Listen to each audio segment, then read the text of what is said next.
Hi all, welcome back to my YouTube channel. ನಾನು ನಿಮ್ಮ ವಿದ್ಯಾ. ಇವತ್ತು ಬಂದು ಟ್ಯೂಸ್ಡೇ ಮಾರ್ನಿಂಗ್ ಅಂದರೆ ಮಂಗಳವಾರ ಬೆಳಗ್ಗೆ ಆಫೀಸ್ಗೆ ಹೋಗಬೇಕಿತ್ತು. ಪುನೀತ್ ಅವರು ಕೂಡ ಆಫೀಸ್ಗೆ ಹೋಗಬೇಕು. ಸೊ ಅದಕ್ಕೋಸ್ಕರ ಒಂದಷ್ಟು ಪ್ರಿಪ್ರೇಷನ್ಸ್ ನಡೀತಿದೆ. ಆಲ್ರೆಡಿ ಇವತ್ತು ಮಾರ್ನಿಂಗ್ 6 o'clockಗೆ ಎದ್ದು ಫ್ರೆಶ್ ಅಪ್ ಆಗಿ ಮಾರ್ನಿಂಗ್ ಟಿಫನ್ಗೆ ಚಿತ್ರಾನ್ನ ಎಲ್ಲ ರೆಡಿ ಮಾಡಿ ಈಗ ಒಂದಷ್ಟು ಸ್ನ್ಯಾಕ್ಸ್ ಎಲ್ಲ ಫಿಲ್ ಮಾಡ್ತಿದ್ದೀನಿ. ನಾನಿವತ್ತು ಸ್ನ್ಯಾಕ್ಸ್ಗೆ ಒಂದಷ್ಟು ಆ್ಯಪಲ್ಲು ಮತ್ತು ಪೊಮೊಗ್ರಾನೆಟು ಮತ್ತು ಬೆಟ್ಟದ ನೆಲ್ಲಿಕಾಯಿ ಜ್ಯೂಸ್ ಮಾಡ್ಕೊತಾ ಇದ್ದೀನಿ. ಇದನ್ನು ಹೇಗೆ ಮಾಡೋದು ಅಂತ ಈ ಒಂದು ವಿಡಿಯೋದಲ್ಲಿ ನಿಮಗೆ ತೋರಿಸ್ಕೊಡ್ತೀನಿ. ಸೊ ನಾನು ಜ್ಯೂಸ್ ಮಾಡೋದಕ್ಕೆ 4 ಬೆಟ್ಟದ ನೆಲ್ಲಿಕಾಯಿ ತೊಗೊಂಡಿದ್ದೀನಿ. ಇದನ್ನೆಲ್ಲ ಮೇಲ್ಗಡೆ ಒಂದು ಲೇಯರ್ ಅದು ಸಿಪ್ಪೆನೆಲ್ಲ ಒರೆದಿಟ್ಕೊಬೇಕು. ಇದೇ ಅಂತ ಅಲ್ಲ, ಯಾವುದೇ ಫ್ರೂಟ್ಸ್ ಆಗಿರಲಿ, ಏನೇ ತಿನ್ನಬೇಕಾದ್ರೂ, ಸಪೋಸ್ ಆ್ಯಪಲ್ ಇರಲಿ ಇಲ್ಲ ಸೀಬೆಕಾಯಿ ಆಗಲಿ, ಅದು ಮೇಲ್ಗಡೆ ಒಂದು ಲೇಯರ್ನ ನಾವು ಒರೆದು ತಿನ್ನಬೇಕಾಗುತ್ತೆ. ಯಾಕಂದರೆ ಏನಾದರೂ ಕೆಮಿಕಲ್ಸ್ನೆಲ್ಲ ಅದ್ರ ಮೇಲೆ ಸಿಂಪಡಿಸಿರ್ತಾರೆ, ಇಲ್ಲ ಒಂದಷ್ಟು ಬ್ಯಾಕ್ಟೀರಿಯಾಸ್ ಇರುತ್ತೆ, ಧೂಳಲ್ಲೆಲ್ಲ ಅದು ಬಂದಿರುತ್ತೆ. ಸೊ ಅದನ್ನು ಒಂದು ಸಲ ತೊಳೆದು ಅದಾದಮೇಲೆ ಅದು ಒಂದು ಲೇಯರ್ನ ತೆಗೆದು ನಾವು ತಿಂದರೆ ಏನೂ ಪ್ರಾಬ್ಲಮ್ ಆಗೋದಿಲ್ಲ. ಇದನ್ನು ಡಾಕ್ಟರು ಕೂಡ ತುಂಬ ಜನ ಪೇಷಂಟ್ಸ್ಗಳಿಗೆ ಹೇಳಿದ್ದಾರೆ, ಒಂದು ಲೇಯರ್ ಏನಿರುತ್ತೆ ಫ್ರೂಟ್ ಮೇಲೆ ಅದನ್ನು ತೆಗೆದು ತಿನ್ನಿ ಅಂತ.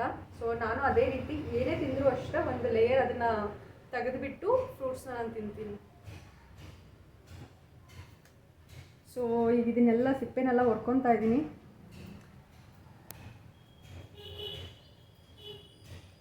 ಬೆಟ್ಟದ ನೆಲ್ಲಿಕಾಯಿ ವಿಶೇಷ ಏನಂದರೆ ಇದರಲ್ಲಿ ಅತಿ ಹೆಚ್ಚು ಫೈಬರು ಮತ್ತು ಆ್ಯಂಟಿ ಆಕ್ಸಿಡೆಂಟ್ಸ್ ಜಾಸ್ತಿ ಇರೋದ್ರಿಂದ ನಮ್ಮ ಬಾಡಿನಲ್ಲಿ ಯಾವುದೇ ರೀತಿ ಇನ್ಫೆಕ್ಷನ್ ಆಗಲಿ ಮತ್ತು ಇನ್ಫ್ಲಮೇಷನ್ ಆಗದೇ ಇರೋ ರೀತಿ ನೋಡ್ಕೊಳ್ಳುತ್ತೆ. ಅಂದರೆ ಯಾವುದೇ ರೀತಿ ನಮ್ಮ ಬಾಡಿನಲ್ಲಿ ಗಂಟುಗಳು ಮತ್ತು ಇದು ಲಿಂಫ್ ನೋಡ್ಸ್ಗೆಲ್ಲ ತುಂಬ ಒಳ್ಳೆಯದು ಅಂತ ಹೇಳಿದ್ದಾರೆ. ತುಂಬ ಜನ ಆಯುರ್ವೇದದಲ್ಲೂ ಅಷ್ಟೇ, ನೀವು ಯಾವುದೇ ಯೂಟ್ಯೂಬಲ್ಲಾಗಲಿ ಎಲ್ಲೇ ತೆಗೆದು ನೋಡಿದ್ರೂ ಗೊತ್ತಾಗುತ್ತೆ. ತುಂಬ ಜನ ಹೇಳ್ತಾರೆ ಏನು ಮಾರ್ನಿಂಗ್ ಊಟ ಆದಮೇಲೆ ಮತ್ತು ಆಫ್ಟರ್ನೂನ್ ಊಟ ಆದಮೇಲೆ 3 ಟೈಮ್ಸೂ ಕೂಡ ಒಂದೊಂದು ಪೀಸು ಬೆಟ್ಟದ ನೆಲ್ಲಿಕಾಯಿ ತಿನ್ನಬೇಕಂತ. ಬಟ್ ಅದು ಹಾಗೆ ತಿನ್ನೋದಕ್ಕೆ ಸ್ವಲ್ಪ ಕಷ್ಟ, ಯಾಕಂದರೆ ತುಂಬ ಕಹಿ ಕಹಿ ಅನಿಸುತ್ತೆ. ಸೊ ಅದಕ್ಕೆ ನಾನೇನು ಮಾಡ್ತೀನಿ ಅಂದರೆ ಇದನ್ನು ಜ್ಯೂಸ್ ಮಾಡ್ಕೊಂಡ್ಬಿಡ್ತೀನಿ.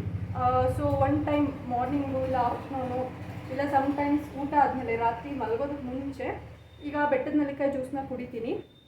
ಇವತ್ತು ಆ್ಯಕ್ಚುಲಿ ಮಾರ್ನಿಂಗ್ ಟಿಫನ್ಗೇನೆ ಕುಡಿಯೋಣ ಅಂತ ಅನ್ನಿಸ್ತು, ಅದಕ್ಕೋಸ್ಕರ ಮಾಡ್ಕೊತಿದ್ದೀನಿ. ತುಂಬ ಚೆನ್ನಾಗಿರುತ್ತೆ ನಾವು ಈ ಥರ ಜ್ಯೂಸ್ ಮಾಡಿಕೊಂಡ್ರೆ. ನಾನು ಈ ರೀತಿ ಬೆಟ್ಟದ ನೆಲ್ಲಿಕಾಯಿನ ಎಲ್ಲ ಹಚ್ಚಿಟ್ಕೊಂಡಿದ್ದೀನಿ. ಇದಕ್ಕೆ ಒಂದು ಆಲ್ಮೋಸ್ಟ್ 1/2 ಸ್ಪೂನ್ ಆಗೋಷ್ಟು ಉಪ್ಪು ಮತ್ತು ಒಂದು ಚಿಟಿಕೆಯಷ್ಟು ಕಾಳು ಮೆಣಸಿನ ಪುಡಿ. ಇದು ನಾವು ಮನೆಯಲ್ಲೇ ಕಾಳು ಮೆಣಸನ್ನು ತಂದು ಒಣಗಿಸಿ ಅದನ್ನು ಪೌಡರ್ ಮಾಡಿ ಇಟ್ಕೊಂಡಿದ್ದೀವಿ. ಸೊ ಇದನ್ನು ಇದಕ್ಕೆ ಹಾಕ್ತಿದ್ದೀನಿ. ಕಾಳು ಮೆಣಸು ಅಷ್ಟು ತುಂಬ ಒಳ್ಳೆಯದು. ಅದರಲ್ಲೂ ಈ ಕೋಲ್ಡ್ ಸೀಸನಲ್ಲಂತೂ ನಮ್ಮ ಬಾಡಿನಲ್ಲಿ ಯಾವುದೇ ರೀತಿ ಇನ್ಫೆಕ್ಷನ್ ಆಗದಿರೋ ಥರ ಮತ್ತು ಕೋಲ್ಡ್ ಆಗದಿರೋ ಥರ, ಕಫ ಆಗದಿರೋ ಥರ ನೋಡ್ಕೊಳ್ಳುತ್ತೆ. ಅದಕ್ಕೋಸ್ಕರ ಜಾಸ್ತಿ ಏನೇ ಫುಡ್ ಮಾಡಿದ್ರೂ ಅದರಲ್ಲಿ ಜಾಸ್ತಿ ಈ ಥರ ಕಾಳು ಮೆಣಸನ್ನ ಯೂಸ್ ಮಾಡಿರ್ತೀನಿ. ಇದು ತುಂಬ ಒಳ್ಳೆಯದು ಕೂಡ. ಮತ್ತು ತುಂಬ ಜನ ಪಿಂಕ್ ಸಾಲ್ಟ್ನ ಯೂಸ್ ಮಾಡ್ತಾರೆ. ನಾನು ಕೂಡ ಮೊದಲು ಯೂಸ್ ಮಾಡ್ತಿದ್ದೆ. ಬಟ್ ಯಾರಾದರೂ ಥೈರಾಯ್ಡ್ ರಿಲೇಟೆಡ್ ಏನಾದರೂ ಇಶ್ಯೂಸ್ ಇದ್ದರೆ ಪಿಂಕ್ ಸಾಲ್ಟ್ನ ಯೂಸ್ ಮಾಡಬೇಡಿ. ಡಾಕ್ಟರ್ಸು ಕೂಡ ಅದನ್ನು ಸಜೆಸ್ಟ್ ಮಾಡ್ತಾರೆ. ಯಾಕಂದರೆ ಪಿಂಕ್ ಸಾಲ್ಟಲ್ಲಿ ಯಾವುದೇ ರೀತಿ ಅಯೋಡಿನ್ ಅಂಶ ಅಷ್ಟೊಂದು ಇರೋದಿಲ್ಲ.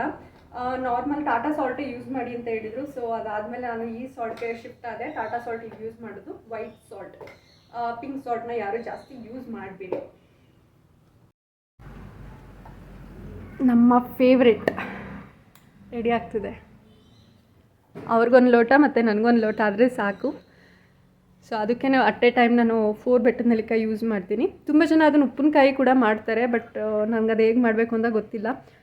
ಮತ್ತು ಈ ಟೈಮಲ್ಲಿ ನಾನು ಉಪ್ಪಿನಕಾಯಿನೂ ಕೂಡ ಜಾಸ್ತಿ ತಿನ್ನೋಂಗಿಲ್ಲ, ಗ್ಯಾಸ್ಟ್ರಿಕ್ ಆಗೋ ಚಾನ್ಸಸ್ ಇರುತ್ತೆ. ಸೊ ಅದಕ್ಕೋಸ್ಕರ ನಾನು ಈ ಥರ ಜ್ಯೂಸ್ ಮಾಡಿಕೊಂಡೇ ಕುಡಿತೀನಿ ನ್ಯಾಚುರಲ್ ಆಗಿ. ಸೊ ಇದು ನನ್ನ ಲಂಚ್ ಪ್ಯಾಕ್ಸು. ಇದು ಟ್ರಯೋಯಿಂದ ತೊಗೊಂಡಿದ್ದೀನಿ. ಇದು ಮಿಲ್ಟನ್ ಕಂಪ್ನಿದು.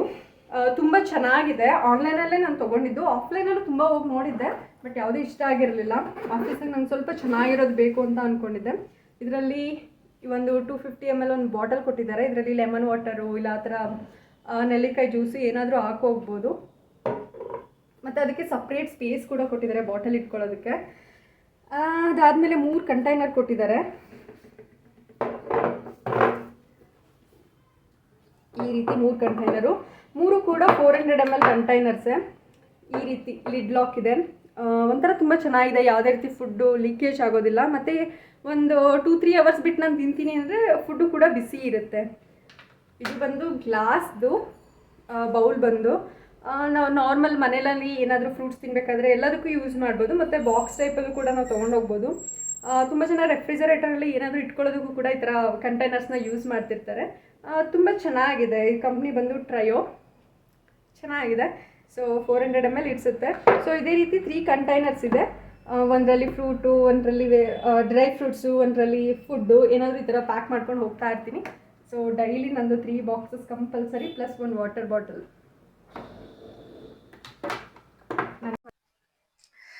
ಸೊ ಫೈನಲಿ ಬ್ರೇಕ್ಫಾಸ್ಟ್ ಎಲ್ಲ ರೆಡಿ ಆಯಿತು, ಎಲ್ಲ ಬಾಕ್ಸ್ ಎಲ್ಲ ಫಿಲ್ ಆಗಿದೆ.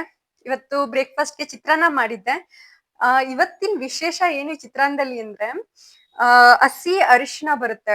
ಅರಿಶಿನ ಇದುವರೆಗೂ ನಾವು ಪ್ಯಾಕೆಟ್ ಅಲ್ಲಿ ಯೂಸ್ ಮಾಡ್ತಿದ್ವಿ, ಪ್ಯಾಕೆಟ್ ಅಲ್ಲಿ ಏನ್ ಪೌಡರ್ ಮಾಡಿ ಬರುತ್ತೆ ಅದು. ಬಟ್ ಇವಾಗ ಸ್ವಲ್ಪ ಚೇಂಜಸ್ ಮಾಡ್ಕೊಂಡಿದ್ವಿ ನಮ್ಮಲ್ಲಿ. ಏನಂದ್ರೆ ಪ್ಯಾಕೆಟ್ ಅರಿಶಿನ ಯಾವುದಕ್ಕೂ ಯೂಸ್ ಮಾಡಬಾರ್ದು, ಎಲ್ಲ ಹಸಿ ಅರಿಶಿನ ಯೂಸ್ ಮಾಡ್ಬೇಕಂತ ಹೇಳಿ. ಸೊ ನೀವು ಕೂಡ ಹಸಿ ಅರಿಶಿನ ಸಿಗುತ್ತೆ ಈಗ ಅಂಗಡಿಗಳಲ್ಲಿ ಎಲ್ಲಾ ಕಡೆನೂ ಕೂಡ, ಅದನ್ನ ಟ್ರೈ ಮಾಡಿ, ತುಂಬಾ ಚೆನ್ನಾಗಿರುತ್ತೆ. ನ್ಯಾಚುರಲ್ ಆಗಿ ಏನ್ ಕಲರ್ ಬರುತ್ತೋ ಅದೇ ರೀತಿ ಇದೆ. ಸೊ ಎಲ್ಲ ಫಿಲ್ ಆಗಿದೆ, ನನ್ನ ವಾಟರ್ ಬಾಟಲ್ ಕೂಡ ಫಿಲ್ ಆಗಿದೆ. ಸೊ ಒಂದ್ ಕಡೆ ನನ್ನ ಫ್ರೂಟ್ಸ್ ಕೂಡ ರೆಡಿ ಆಗ್ತಿದೆ, ಪುನೀತ್ ಅವರೆಲ್ಲ ಪ್ಯಾಕ್ ಮಾಡ್ತಿದ್ದಾರೆ, ಇದು ಕೂಡ ರೆಡಿ ಆಗಿದೆ. ಬೇಗ ಈಗ ನಾನು ತಿನ್ಬೇಕು. ಫುಲ್ ರೆಡಿ, ಬಾಕ್ಸ್ ಎಲ್ಲ ಪ್ಯಾಕ್ ಮಾಡಿ ಹಾಕೊಂಡು ಬೇಗ ಹೋಗ್ಬೇಕು. ಸೊ ಫೈನಲಿ ರೆಡಿ ಆಗಿ ವಿತ್ ಲಂಚ್ ಬ್ಯಾಗ್ ಆಫೀಸ್ಗೆ ಹೋಗ್ತಾ ಇದ್ದೀನಿ. ನನ್ನನ್ನು ಡ್ರಾಪ್ ಮಾಡೋದಕ್ಕೆ ಅಲ್ಲಿವರೆಗೂ ಪುನೀತ್ ಅವ್ರು ಬರ್ತಾರೆ.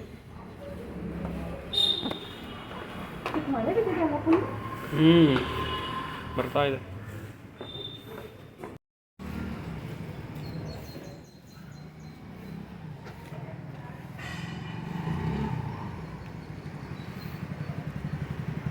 ಹೋಗ್ತಾ ಇಲ್ಲ.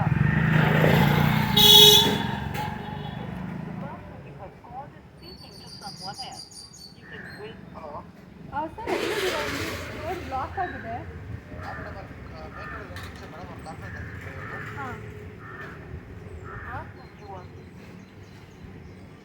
ಹಲೋ ಸರ್, ಇಲ್ಲಿ ಸಿಮೆಂಟ್ ಹಾಕಿದ್ದಾರೆ, ರೋಡ್ ಬ್ಲಾಕ್ ಆಗಿದೆ, ನೀವು ಎಲ್ಲಿದ್ದೀರಾ?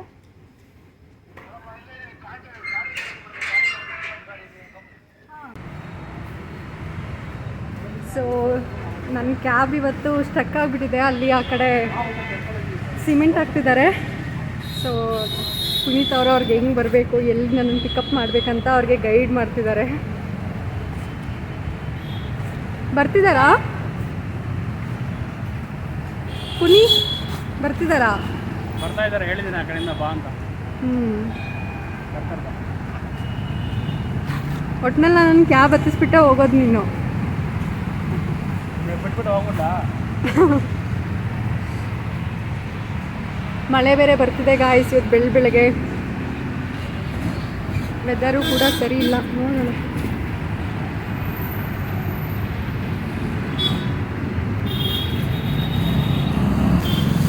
ಇದಿಷ್ಟು ಇವತ್ತಿನ ಒಂದು ವಿಡಿಯೋ. ಇನ್ನೂ ಹೆಚ್ಚಿನ ವಿಡಿಯೋಗಳಿಗಾಗಿ ನನ್ನ ಒಂದು ಚಾನಲನ್ನು ಲೈಕ್ ಮತ್ತು ಸಬ್ಸ್ಕ್ರೈಬ್ ಮಾಡಿಕೊಳ್ಳಿ. ಧನ್ಯವಾದಗಳು.